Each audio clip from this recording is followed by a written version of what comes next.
Hello. O, sino may gusto ng tilapia? Mga lode. Eh, aray talagang napakadami. Hindi ko lang alam kung aray tilapia at hindi ko alam kung nakakain na rin.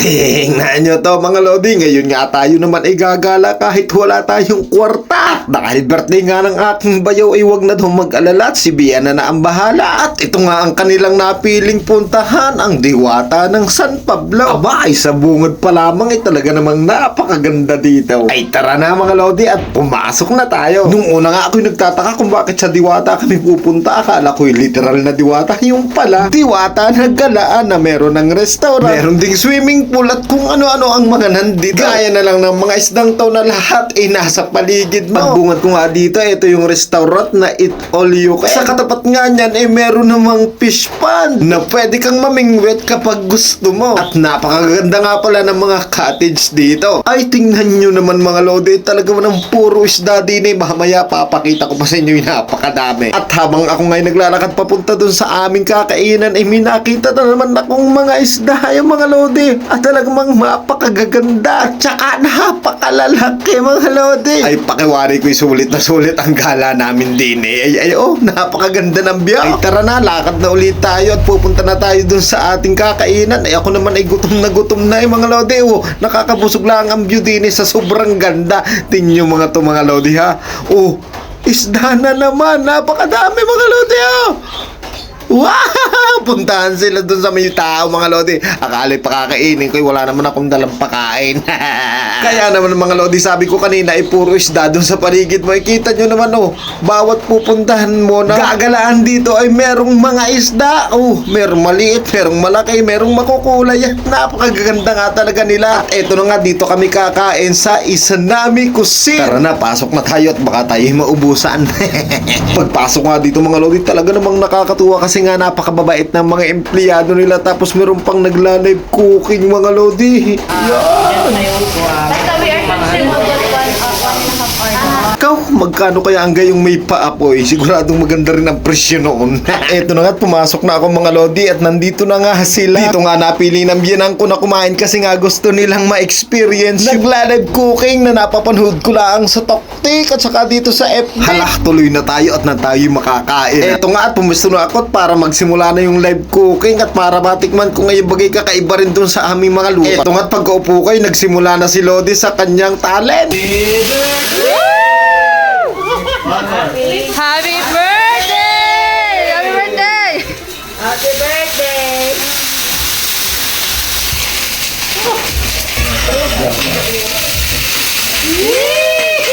Ikaw, nakakapatras eh. Abay, mainit sa anit. Yun. Alright, here we go.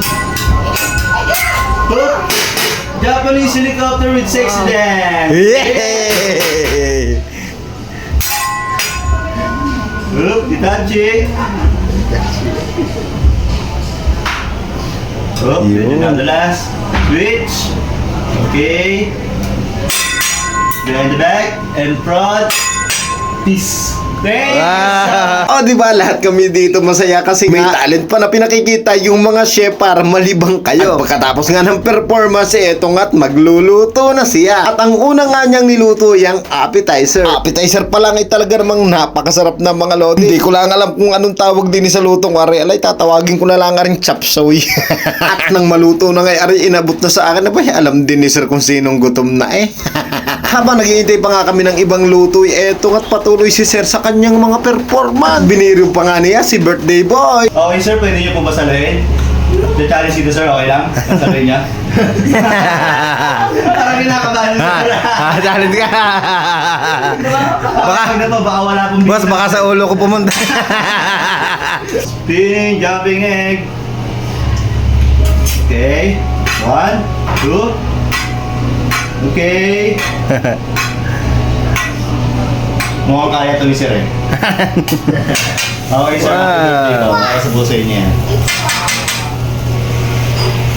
Wow. Miyak.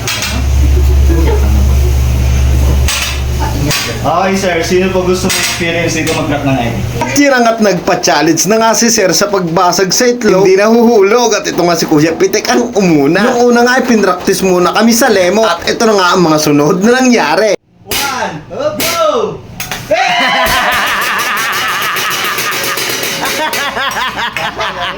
Meow, meow, meow.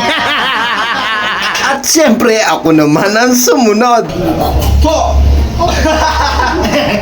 Ikaw, pakiwali ko yari sisiw na sisiw sa akin. 3, 2, 1, go!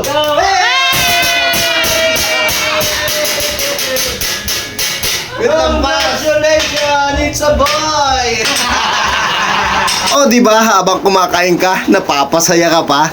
Ay siya, tama na ang palaro sir at talaga namang gutom na gutom na. Kaya ako lang yun, hindi na perfect kaya ako yung nagutom. Ay tingnan nyo naman itong mga nakahaing ito. O, hindi ko alam ang mga tawag dyan, kaya kayo nang bahala. Ang alam ko lang di yan ay yung isa ay yung ramen at saka pala yung sushi. Tapos hindi pa nga kami natatapos ay ari naman. Ari yata yung tinatawag na tuna. Ay, tunay namang napakasarap. Ayan na nga at binaliktad na. Pasensya ka na muna ngayon galunggong at ako'y dini na muna. ay talaga namang hinahalo pa lang ni Sir. Ako'y takam na kasing napakabango nito. Ay siya, hanguin na yan ang matikman na. Ay teka muna pala at ari mo ng birthday boy ang ating patitikimin. O tikim na. Siyempre dahil birthday mo kakantahin ka din nila.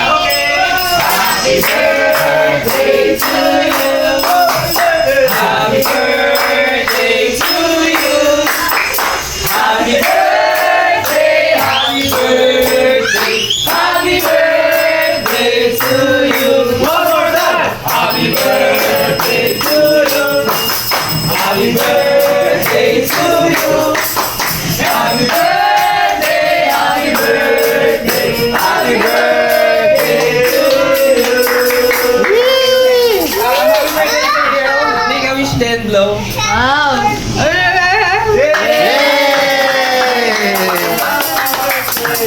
Thank you po. Thank you po. Oh, hindi lang si Bayong masaya, kami lahat masaya kasi nga sulit na sulit ang gala namin dito. Tuwan-tuwa na rin ng mga bata. Dahil tapos na tayong kumain, magpatuloy na tayo sa ating paggagala. Akala ko nga kanina napakaiilap ng mga isda dito, pero tingnan ninyo mga lodi, nung inilagay ko yung aking daliri sa tubig, nagpuntahan sila, ayan oh. At kinakagat nga nila. Nagitla pa nga ako dyan. Talagang puro isda dito mga lodi dyan sa katabi ng aking pinuntahang isdang iyan. Eto naman yung aquarium na napakaganda din ng mga isda na nakalagay yun. Meron pang mahaba. Mas maganda pala silang panoorin dito sa aquarium kasi kitang-kita mo sila habang sila'y lumalangoy. Grabe ang lalaki mga lodi oh. Wow! Ang gaganda! At tuwan-tuwa nga ang aking bunso dito. Isa pa nga pala sa ipinunta namin dito ay para makapag-swimming ang mga bata. Ito nga pala yung swimming pool sa Bukana. Malawak ang swimming pool para doon sa mga matatanda at malawak din ang swimming pool doon para sa mga bata. Pati ang mga CR dito oh, napakagaganda. Napakaganda din ang mga gawa sa mga building dito. Tamang-tama sa mga mahihilig mag-picture-picture. Dito na nga pala sa cottage na to kami pumwesto kasi malapit ito sa dalawang swimming pool dito. So eto, tingnan natin yung isa pang swimming pool.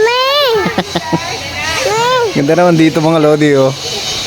Grabe oh. At ito nga pala yung isang swimming pool na tinutukoy ko. Grabe ang ganda. At sa mga magtatanong ng mga presyuhan dito, wala po akong alam kaya i-chat nyo na lang sila dito sa kanilang page para makapag-inquire po kayo. Diyan po sa Diwata Nature Resort. Paano mga lodi, hanggang dito na lang at ay ang aking asawa ay naghihintay na din sa maliit na jeep na solar ay ang biyahe pa man din na rin Luzon, Visayas at Mindanao yan no. Hindi nila ako nakakita ng garning kaliit na jeep at solar pa. Oh, paano hanggang sa muli mga lodi? Paalam!